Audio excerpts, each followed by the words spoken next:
وَلْتَكُنْ مِنْكُمْ أُمَّةٌ يَدْعُونَ إِلَى الْخَيْرِ وَيَأْمُرُونَ بِالْمَعْرُوفِ وَيَنْهَوْنَ عَنِ الْمُنْكَرِ وَأُولَئِكَ هُمُ الْمُفْلِحُونَ. Kunci dari surga, kunci dari pintu surga. Lalu kemudian insya Allah kita akan bahas dalam masalah akidah ini mengenai yang tadi disebutkan oleh Nabi SAW atau ditanyakan oleh Jibril kepada Nabi SAW. Ya. Mulai dari rukun Islam dan juga rukun iman. Ya. Mengenai rukun Islam, yang disebut rukun adalah para ulama mengatakan janibu syai' al-aqwa alladhi la yakumu syai' illa alaihi. Bagian dari sesuatu yang paling kuat, yang bila kemudian dia roboh maka yang lain roboh. Jadi bagaikan tiang ataupun fondasi ya, yang disebut rukun ini. Artinya bila tidak ada fondasi seperti ini, maka bangunan Islam seseorang akan roboh. Ya. Adapun Islam, para ulama akidah mengatakan makna dari Islam adalah al-istislamu lillahi tabaraka wa ta'ala bitauhid. Adalah berserah diri kepada Allah dengan mentauhidkannya. Dengan mentauhidkannya, ya. Berserah diri. Faman aba an yastaslima lillahi fahuwa mustakbir. Barang siapa yang dia enggan untuk berserah diri kepada Allah, maka dia termasuk orang sombong. Ya, orang sombong yang Nabi SAW katakan, orang yang memiliki kesombongan dalam hatinya tidak akan masuk surga. Ya, na'udzubillah. Wa man istaslama lillahi wa li ghairihi fahuwa musyrik. Adapun orang yang menyerahkan diri kepada Allah, tapi juga menyerahkan diri kepada orang lain, maka atau kepada hal lain, kepada Tuhan lain, maka dia termasuk orang musyrik, kata para ulama akidah. Jadilah Islam. Islam adalah berserah diri kepada Allah. Ya. Dan ini penting kita fahami. Karena banyak orang yang mengatakan, ya Islam mah santailah. Islam itu ya ada sampai gerakan waktu itu ya di Jakarta, judulnya Islam santai. Ada juga yang disebut Islam tanpa tanpa takut katanya, tanpa takut. Artinya yang disebut Islam ini ya menurut penafsiran kami, ini salah.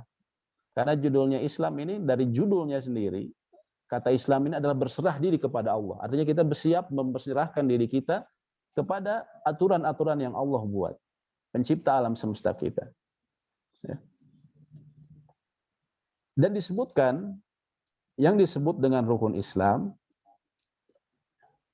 yang Nabi SAW katakan adalah yang pertama, an tashhada an la ilaha illallah wa anna Muhammadar Rasulullah. Engkau bersaksi bahwa tiada ilah yang berhak disembah dengan benar kecuali Allah dan bahwa Muhammad adalah utusan Allah. Ya. Itu adalah makna yang benar dari la ilaha illallah menurut para ulama akidah. Ya. Jadi yang tepat bukan la ilaha illallah ini bukan tiada Tuhan selain Allah kata para ulama akidah. Tapi yang benar adalah la ma'buda bil haq. Tidak ada sesembahan yang berhak disembah dengan hak, dengan benar kecuali Allah. Kenapa disebut demikian? Karena pada kenyataannya ada banyak hal yang disembah di dunia ini. Ya. Jadi karena makna ilah itu artinya sesuatu yang disembah. Sehingga ketika kita menerjemahkan tiada Tuhan selain Allah, tiada sesembahan selain Allah, pada kenyataannya di dunia ini banyak yang disembah selain Allah. Sehingga ulama akidah memberikan penjelasan makna yang tepat adalah tiada ilah, tiada sesuatu yang disembah dengan benar, dengan hak, ya, kecuali Allah Subhanahu wa taala. Itu makna yang tepat dari la ilaha illallah. La ilaha illallah ini dia adalah sebagaimana kita ketahui adalah kuncinya surga. Kuncinya surga.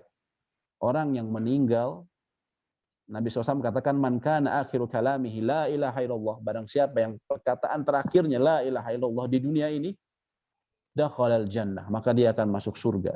Ya. Tapi apakah cukup perkataan?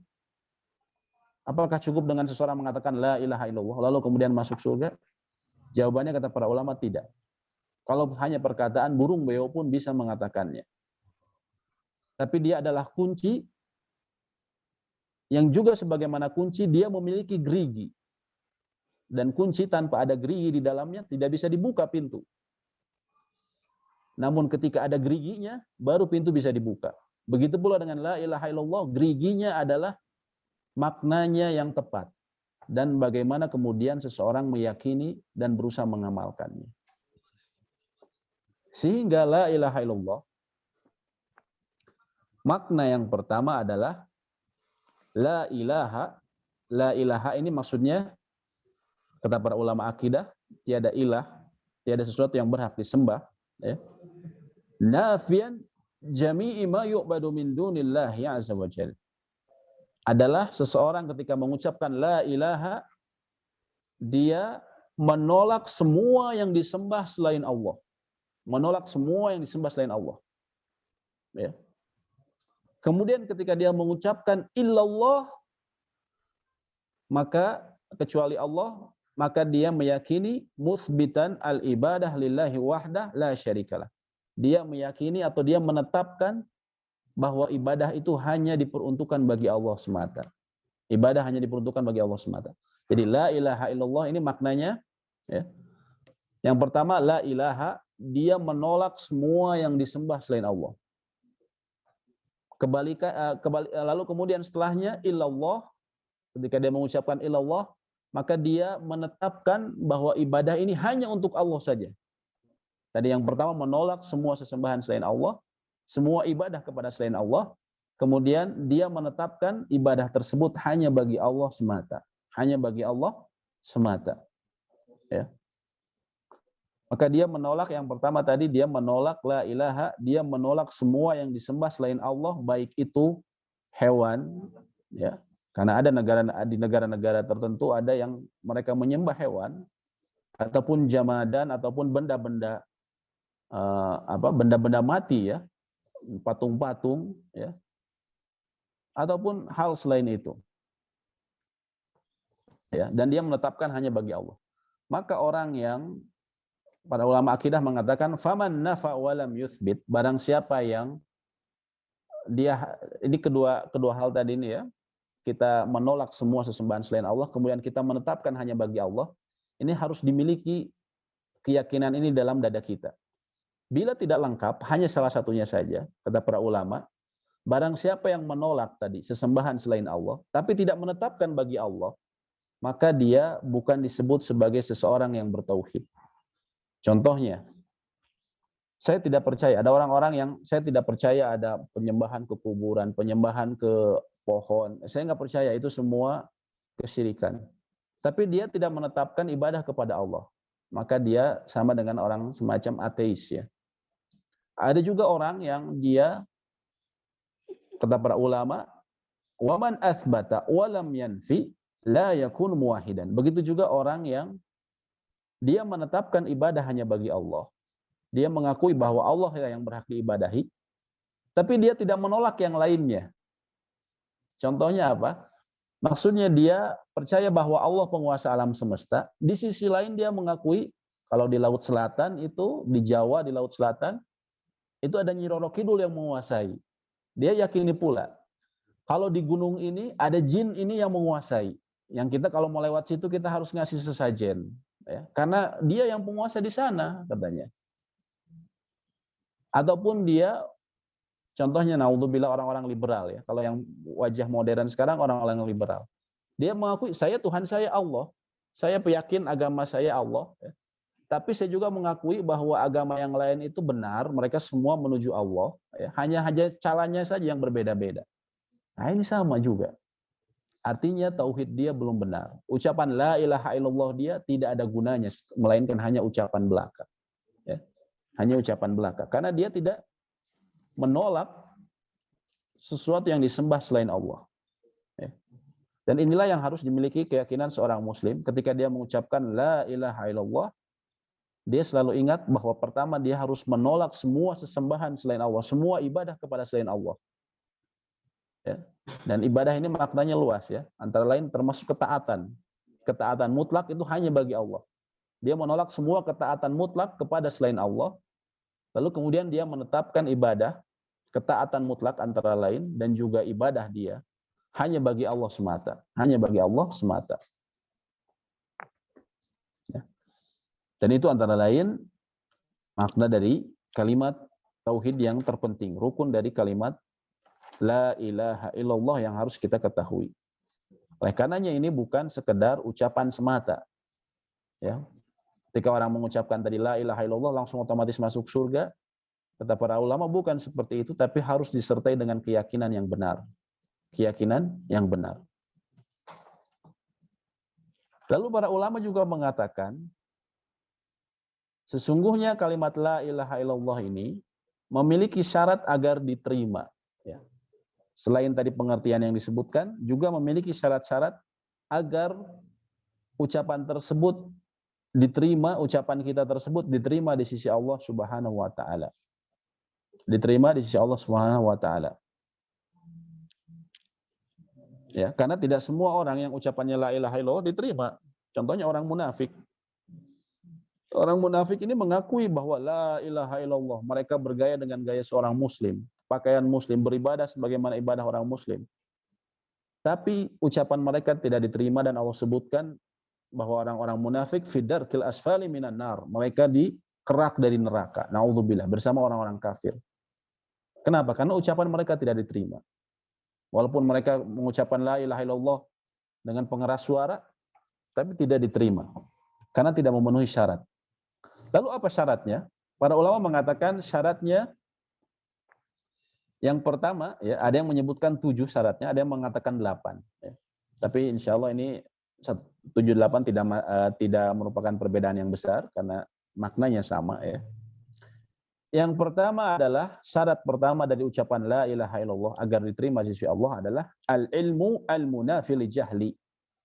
Adalah ilmu, adalah seseorang yang mengatakan la ilaha illallah, hendaklah dia mengilmuinya dengan makna la ilaha illallah, ya. Sebagaimana tadi kita sebutkan maknanya di awal, dia mengilmuinya, dia mengetahui bahwa la ilaha illallah ini adalah menolak semua ibadah selain Allah, kemudian menetapkan hanya bagi Allah semata. Dia harus mengilmuinya, yang menolak kebodohan.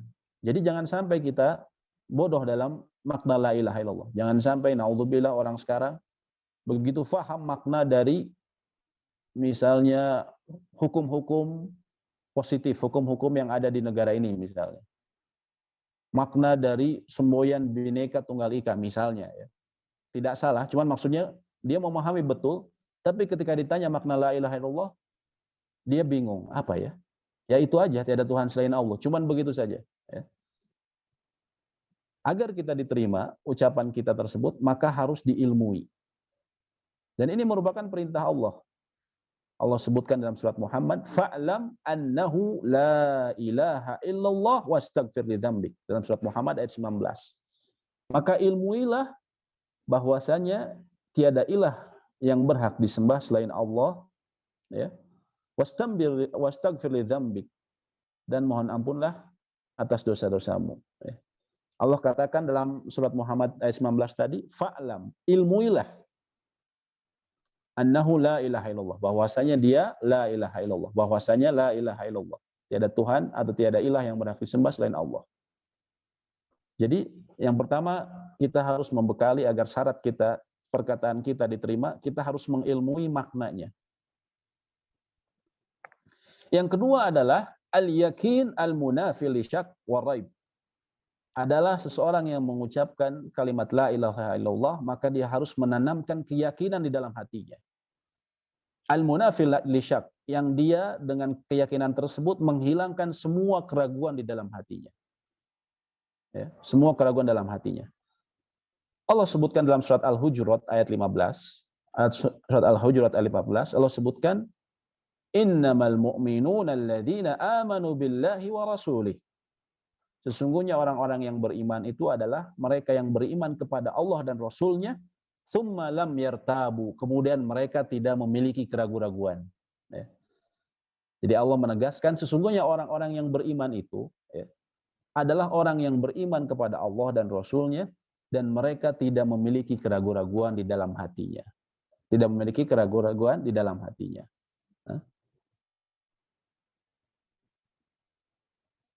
Dan Nabi SAW pernah berkata dalam sebuah hadis sahih, ya, dalam hadis Muslim, beliau katakan,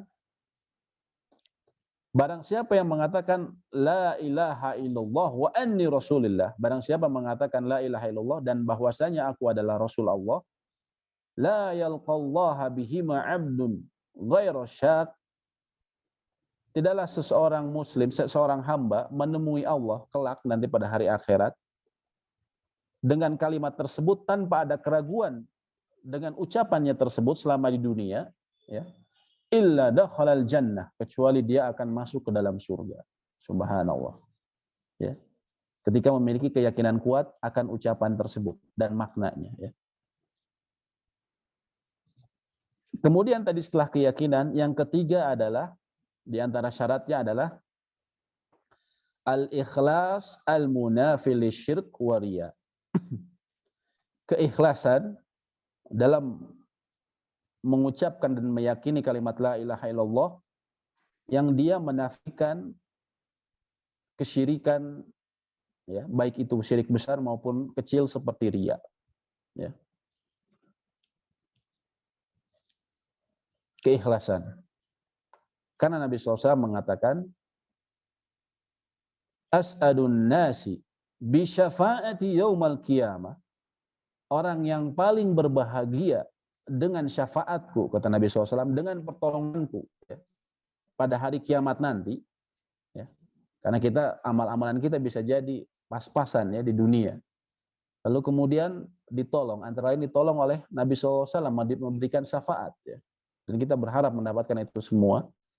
Nabi SAW katakan orang yang paling bahagia yang mendapatkan syafaatku kelak nanti di hari akhir, di hari kiamat, kata Nabi SAW dalam hadis riwayat Bukhari, adalah man qala la ilaha illallah khalisan min qalbi, adalah orang yang mengucapkan la ilaha illallah dengan ikhlas dari dalam hatinya.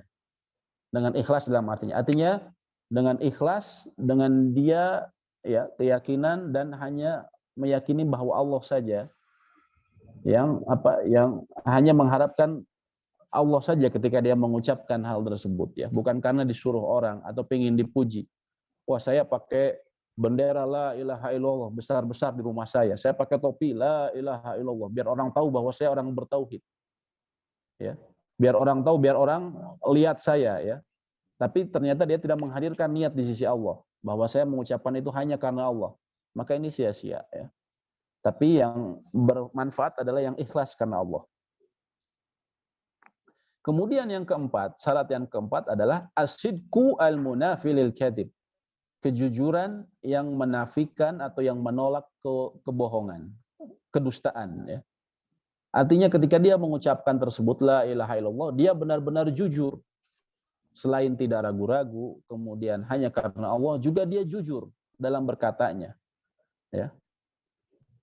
Karena orang-orang munafik yang tadi disebutkan dia berada di dalam kerak neraka, Allah sebutkan mengenai perbuatan mereka di dunia. Dalam surat Al-Munafikun ayat 1 Allah sebutkan, idza ja'akal munafiquna, bila datang kepadamu orang-orang munafik, qalu, mereka akan berkata, nashhadu annaka la rasulullah, kami bersaksi bahwa engkau adalah Rasul Allah, wahai Muhammad.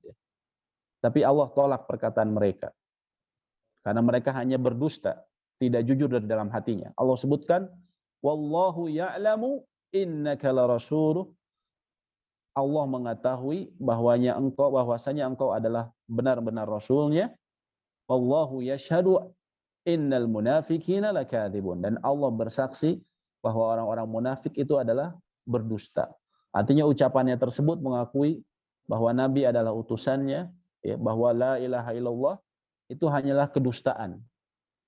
Apa yang ada di ucapan mereka tidak sesuai dengan apa yang ada di dalam hati mereka, ya. Oleh karenanya agar diterima, kita harus menghadirkan kejujuran dalam mengucapkan perkataan tersebut. Kita benar-benar yakin dan jujur bahwa saya mengucapkan ini Saya mengakui bahwa tiada ilah yang berhak disembah selain Allah.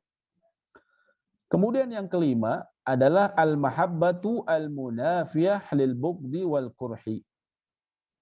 Yang kelima adalah al-mahabbah, rasa cinta yang menafikan kebencian. Yang menafikan kebencian dan ketidaksukaan kepada kalimat tersebut, ya. Maksudnya apa? Maksudnya kata para ulama akidah mengatakan bi'an yuhibbal qailu Allah wa rasulahu wa dinal Islam wal muslimin. Yaitu ketika dia mengatakan al-mahabbah, mencintai, perkataan la ilaha illallah, artinya seseorang yang mengatakan perkataan tersebut, dia mencintai Allah dan dia mencintai Rasulnya sallallahu alaihi wasallam, dan dia juga mencintai agama Islam, wal muslimina al-qaimina bi awamirillahi al-waqifina inda hududi. Dan dia juga mencintai kaum muslimin yang mereka melaksanakan perintah-perintah Allah dan berhenti di atas batasan-batasan Allah. Artinya menjauhi larangan Allah, ya. Dan dia membenci orang yang menyelisihi kalimat la ilaha illallah, ya, seperti orang yang berbuat syirik, ya. Ini yang dituntut, ya. Jadi ketika antara lain syarat kelima ini kita dituntut ketika kita mengucapkan la ilaha illallah, artinya kita mencintai Allah dan Rasulnya, dan kita juga mencintai agama Islam ini dan mencintai kaum muslimin. Karena ada orang-orang yang mengaku Islam, tapi dia sangat benci sekali sama yang ceritanya syariat Islam. Dia benci sekali sama kaum muslimin. Kalau kaum muslim melakukan kebaikan, dia jelek-jelekan, ya. Sampai dia jelek-jelekan di depan umum. Ada orang-orang yang mengikuti sunnah Nabi SAW, yang Nabi SAW perintahkan, ya, baik yang baik sesuatu yang dianggap sepele ataupun yang besar, ya.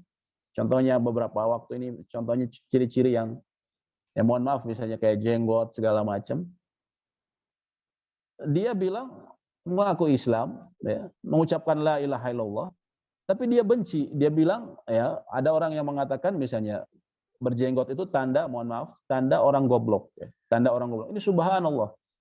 Artinya apa ucapan dia la ilaha illallah, tapi pada sisi yang lain dia membenci apa yang Allah syariatkan melalui nabinya sallallahu alaihi wasallam, ya. Maka ini naudzubillah bisa menyebabkan kalimat atau akidahnya, kalimat la ilaha illallahnya tertolak.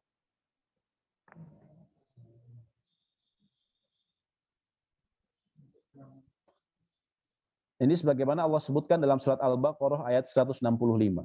Allah sebutkan wa minan nasi may yattakhidhu min dunillahi andada. Dan ada sebagian manusia yang mereka mengambil tandingan selain Allah. Mengambil tandingan selain Allah. Tandingannya dalam hal apa? Yuhibbunahum kahubbillah. Mereka mencintai Allah, mencintai tandingan-tandingan Allah tersebut sebagaimana mereka mencintai Allah. Walladzina amanu asyaddu hubban lillah. Sedangkan orang-orang yang beriman, dia sangat mencintai Allah, sangat mencintai Allah. Artinya menempatkan kecintaan tertinggi hanya pada Allah semata, bukan kepada selain Allah. Dan ini yang Nabi SAW juga katakan, kau tidak akan dikatakan beriman, ketika beliau pernah mengatakan kepada Umar ibn Khattab, sampai kau mencintai Allah dan Rasulnya, ya, melebihi kecintaan pada dirimu sendiri, kepada orang tuamu, dan juga kepada anak-anakmu, serta kepada manusia seluruhnya, ya. Jadi ketika kita mengucapkan la ilaha illallah, kecintaan kita yang pertama adalah kepada Allah semata, dan juga semua yang disyariatkan kepada Allah. Walaupun bisa jadi dalam syariatnya tersebut ada yang kita belum siap, tapi jangan sampai kita membencinya. Cukup diam saja, ya. Kita berusaha untuk mencintainya. Jangan sampai kemudian karena kita belum siap, langsung kita membencinya, ya. Misalnya, ya kalau perempuan katanya, contohnya mohon maaf ya, poligami. Belum siap langsung, wah ini nggak bisa, begini-begini. Jangan.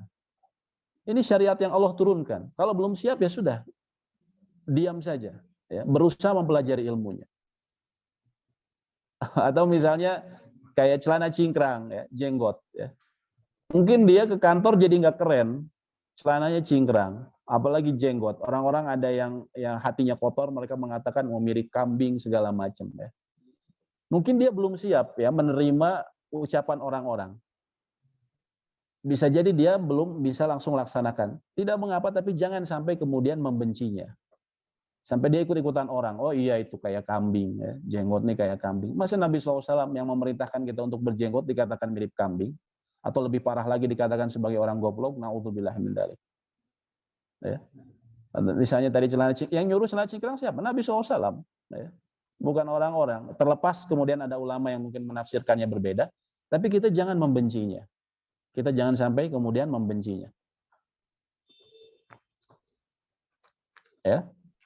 Dan kata para ulama, di antara cabang dari perintah untuk mencintai Allah adalah mahabbatu ma yuhibbuhullah wa azza wajal. Kita juga mencintai apa yang Allah cintai. Apa yang Allah cintai. Ya. Ya, contohnya tadi Allah katakan kul in kuntum tuhibbunallaha fattabi'uni yuhibbukumullah. Wahai Muhammad, katakanlah bila kalian mengaku mencintai Allah, maka ikutilah aku. Allah perintahkan kepada Nabi Muhammad untuk mengatakan itu terhadap manusia ya. Maka bagaimana dengan artinya Allah memerintahkan kita untuk mengikuti Nabi SAW dan apa yang diperintahkannya, mencintainya ya. Oleh karenanya jangan sampai kita kemudian menyelisih apa yang Nabi SAW atau Allah juga cintai dan Nabi SAW cintai. Apa yang Allah perintahkan dan Nabi SAW perintahkan. Dan syarat keenam adalah, agar la ilaha illallah kita diterima adalah al-inqiyadu al-munafi litark. Kepasrahan, ya, penyerahan diri yang menolak pengabaian. Ya. Artinya ketika seseorang mengatakan la ilaha illallah, maka ketika mengucapkan itu, dia menyadari bahwa dia harus menyerahkan diri dia kepada Allah semata. Ya. Dan ini adalah, dan tentunya penyerahan diri kepada Allah adalah sebenar-benarnya penyerahan diri. Kenapa? Allah yang menciptakan kita. Allah yang memberikan semua rezeki yang kita dapat. Allah yang mengatur alam semesta ini sehingga kita bisa hidup di dalamnya. Allah yang menciptakan sebab-sebab kebahagiaan kita. Allah yang menyebabkan kita dilindungi dari bencana. Lalu kemudian kita tidak mau menyerahkan diri kepada Allah. Maka ketika seseorang tidak menyerahkan diri kepada Allah, pada hakikatnya dia akan menyerahkan diri kepada hal yang lain. Kepada hawa nafsu dia. Kepada syaitan. Kepada omongan orang-orang yang ada di sekitarnya. Kepada buku-buku yang dia baca. Misalnya filsuf-filsuf yang dia baca. Ketika dia menolak menyerahkan diri kepada Allah, maka dia pasti akan mengikuti yang lain, ideologi yang lain ya. Ketika dia tidak menyerahkan diri kepada Allah. Dan Allah ini termasuk yang Allah perintahkan. Wa anibu ila rabbikum wa aslimu lah. Allah sebutkan dalam surat Az-Zumar ayat 54. Wa anibu ila rabbikum. Maka kembalilah kepada Rabbmu. Kepada Rabbmu. Rabb ini artinya sering diterjemahkan di Al-Quran kita Tuhan ya. Tapi maksudnya Rabb itu adalah yang menciptakan ya. Kemudian yang mengatur dan memelihara. Itu diantara tiga makna Rabb. Dan kembalilah kepada Zat yang menciptakanmu, yang mengatur dan memeliharamu. Ya, subhanallah. Wa aslimulah, dan serahkan dirimu, serahkan diri kalian kepadanya. Ya, Allah sebutkan dalam surat Az-Zumar. Serahkan diri kepada Allah semata. Ya. Kemudian syarat keenam dari la ilaha illallah. Syarat ketujuh ya, syarat ketujuh adalah al-qabul al-munafil lirad. Dia menerima segala konsekuensi dari kalimat la ilaha illallah yang menolak atau yang menolak pengingkaran, yang menolak pengingkaran. Jadi jangan sampai kemudian dia mengingkari konsekuensi dari kalimat tersebut. Ya. Konsekuensi kalimat ini adalah ketika dia mengucapkan itu, maka dia menetapkan ibadah hanya kepada Allah dan menolak semua ibadah kepada selain Allah. Ini harus kita terima. Jangan sampai kita mengucapkan itu tapi tidak, kenyataannya perilaku kita tidak seperti itu. Karena ini seperti orang-orang kafir terdahulu. ketika mereka mengetahui kebenaran, mereka mengakui ketika ditanya, siapakah yang menciptakan alam semesta ini? Allah. Siapakah yang memberi rezeki? Allah. Tapi